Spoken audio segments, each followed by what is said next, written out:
The Masque of the Red Death, written by Edgar Allan Poe, published 1842. The Red Death had long devastated the country. No pestilence had ever been so fatal or so hideous. Blood was its avatar and its seal, the madness and the horror of blood. There were sharp pains and sudden dizziness, and then profuse bleeding at the pores with dissolution. The scarlet stains upon the body, and especially upon the face of the victim, were the pest ban which shut him out from the aid and from the sympathy of his fellow men. And the whole seizure, progress, and termination of the disease were incidents of half an hour. But Prince Prospero was happy and dauntless and sagacious. When his dominions were half depopulated, he summoned to his presence 1,000 hale and light-hearted friends from among the knights and dames of his court, and with these retired to the deep seclusion of one of his crenellated abbeys. This was an extensive and magnificent structure, the creation of the prince's own eccentric yet august taste. A strong and lofty wall girdled it in.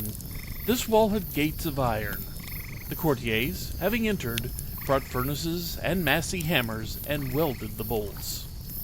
They resolved to leave means neither of ingress nor egress to the sudden impulses of despair or of frenzy from within. The abbey was amply provisioned.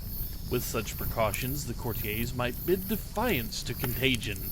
The external world could take care of itself. In the meantime, it was folly to grieve or think. The prince had provided all the appliances of pleasure. There were buffoons, there were improvisatori, there were ballet dancers, there were musicians, there was beauty, there was wine. All these in security were within. Without was the Red Death. It was toward the close of the 5th or 6th month of his seclusion that the Prince Prospero entertained his 1,000 friends at a masked ball of the most unusual magnificence. It was a voluptuous scene, that masquerade. But first, let me tell of the rooms in which it was held. There were 7. An imperial suite.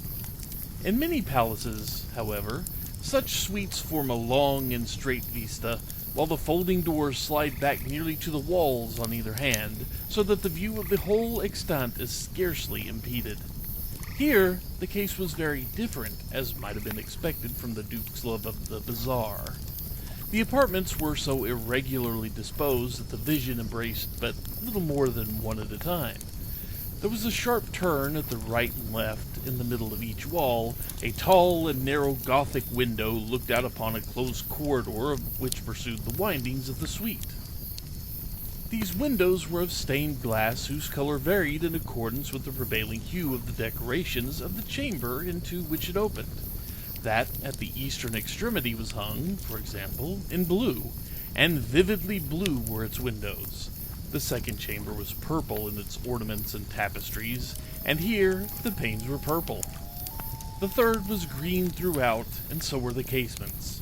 The fourth was furnished and lighted with orange, the fifth with white, the sixth with violet.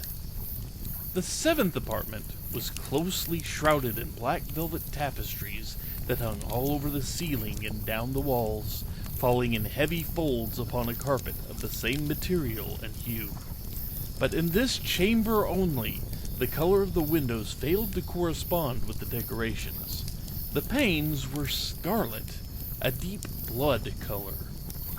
Now, in no one of the any 7 apartments was there any lamp or candelabrum. Amid the profusion of golden ornaments that lay scattered to and fro and depended from the roof, there was no light of any kind emanating from lamp or candle within the suite of chambers. But in the corridors that followed the suite, there stood, opposite each window, a heavy tripod bearing a brazier of fire that projected its rays through the tinted glass and so glaringly lit the room. And thus were produced a multitude of gaudy and fantastic appearances. But in the western, or back chamber, the effect of the firelight that streamed upon the dark hangings through the blood-tinted panes was ghastly in the extreme, and produced so wild a look upon the countenances of those who entered, that there were few of the company bold enough to set foot within its precincts at all. It was within this apartment, also, that there stood against the western wall a gigantic clock of ebony. Its pendulum swung to and fro with a dull, heavy, monotonous clang, and when the minute hand made the circuit of the face, and the hour was to be stricken, there came from the brazen lungs of that clock a sound which was clear and loud and deep and exceedingly musical, but of so peculiar a note and emphasis that at each lapse of an hour the musicians of the orchestra were constrained to pause momentarily in their performance to hearken to the sound, and thus the waltzers' performance ceased their evolutions, and there was a brief disconcert of the whole gay company, and while the chimes of the clock yet rang, it was observed that the giddiest grew pale, and the more aged and sedate passed their hands over their brows as if in confused reverie or meditation. But when the echoes had finally ceased, a light laughter at once pervaded the assembly.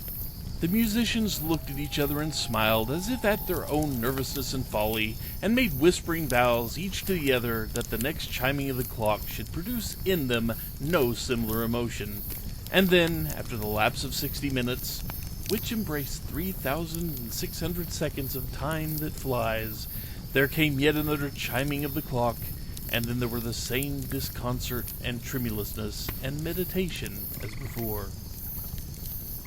But in spite of these things, it was a gay and magnificent revel. The tastes of the Duke were peculiar.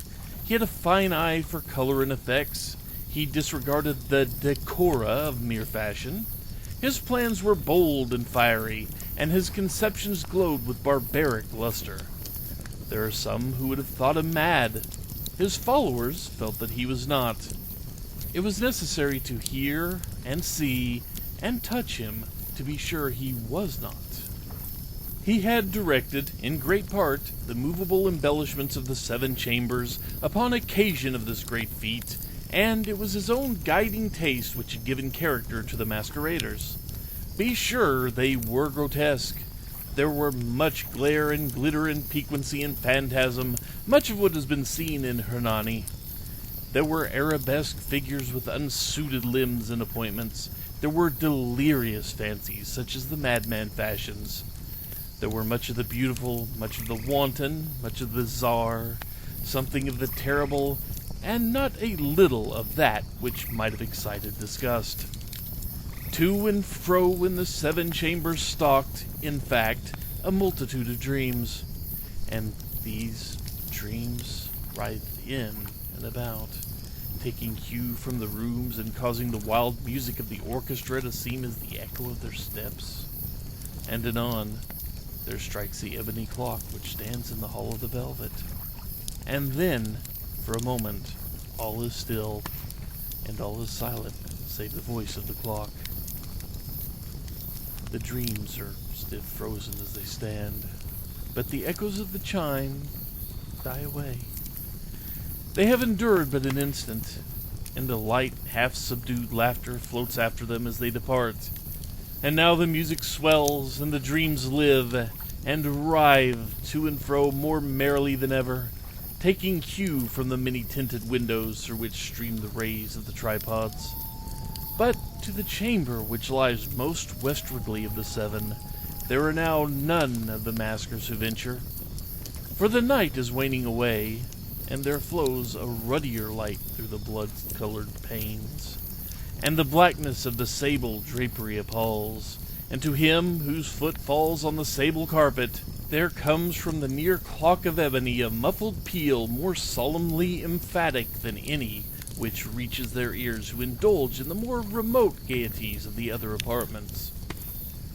But these other apartments were densely crowded, and in them beat fervishly the heart of life, and the revel went whirlingly on until at length there commenced the sounding of midnight upon the clock. And then the music ceased, as I have told, and the evolutions of the waltzers were quieted, and there was an uneasy cessation of all things as before. But now there were 12 strokes to be sounded by the bell of the clock, and thus it happened.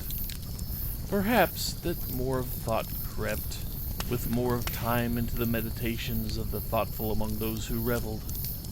And thus, too, it happened that before the last echoes of the last chime had utterly sunk into silence, there were many individuals in the crowd who had found leisure to become aware of the presence of a masked figure which had arrested the attention of no single individual before. And the rumor of this new presence having spread itself whisperingly around, there arose at length from the whole company a buzz or murmur of horror and of disgust. In an assembly of phantasms such as I have painted, it may well be supposed that no ordinary appearance could have excited such sensation. In truth, the masquerade license of the night was nearly unlimited, but the figure in question had out-Heroded Herod, and gone beyond the bounds of even the prince's indefinite decorum. There are chords in the hearts of the most reckless which cannot be touched without emotion. Even with the utterly lost, to whom life and death are equally jests, there are matters of which no jest can be made. The whole company, indeed, seemed now deeply to feel that in the costume and bearing of the stranger neither wit nor propriety existed. The figure was tall and gaunt, and shrouded from head to foot in the habiliments of the grave. The mask, which concealed the visage, was made so nearly to resemble the countenance of a stiffened corpse that the closest scrutiny must have difficulty in detecting the cheat. And yet, all this might have been endured, if not approved, by the mad revelers around. But the mummer had gone so far as to assume the type of the Red Death. His vesture was dabbled in blood, and his broad brow, with all the features of his face, was besprinkled with the scarlet horror. When the eyes of Prince Prospero fell on this spectral image, which, with a slow and solemn movement, as if more fully to sustain its role, stalked to and fro among the waltzers, he was seen to be convulsed, in the first moment with a strong shudder either of terror or distaste, but in the next his brow reddened with rage. "Who dares?" he demanded hoarsely of the courtiers who stood near him. "Who dares insult us with this blasphemous mockery? Seize him and unmask him, that we may know whom we have to hang at sunrise from the battlements!" It was in the eastern, or blue chamber, in which stood Prince Prospero as he uttered these words. They rang throughout the 7 rooms loudly and clearly, for the prince was a bold and robust man, and the music had become hushed at the waving of his hand. It was in the blue room where stood the prince, with a group of pale courtiers by his side. At first, as he spoke, there was a slight rushing movement of this group in the direction of the intruder, who, at the moment, was also near at hand, and now, with deliberate and stately step, made closer approach to the speaker. But from a certain nameless awe with which these mad assumptions of the mummer had inspired the whole party, there were found none who put forth a hand to seize him, so that, unimpeded, he passed within a yard of the prince's person, and while the vast assembly, as with one impulse, shrank from the centers of the room to the walls, he made his way uninterruptedly, but with the same solemn and measured step which had distinguished him from the first, through the blue chamber to the purple to the green, through the green to the orange, through this again to the white, and even thence to the violet, ere a decided movement had been made to arrest him.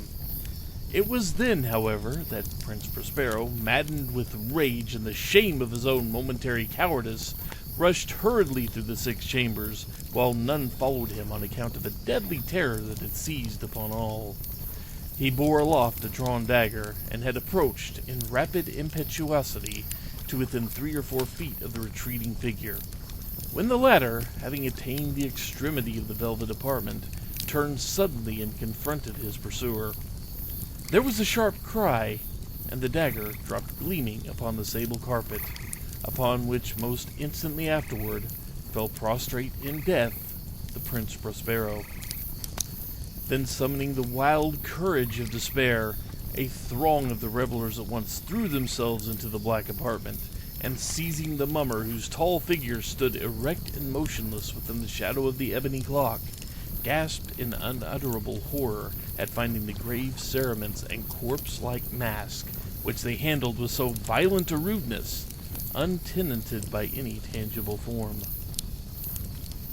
And now was acknowledged the presence of the Red Death.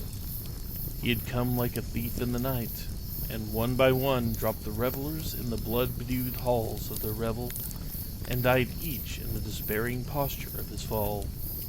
And the life of the ebony clock went out with that of the last of the gay, and the flames of the tripods expired, and darkness and decay and the Red Death held illimitable dominion over all.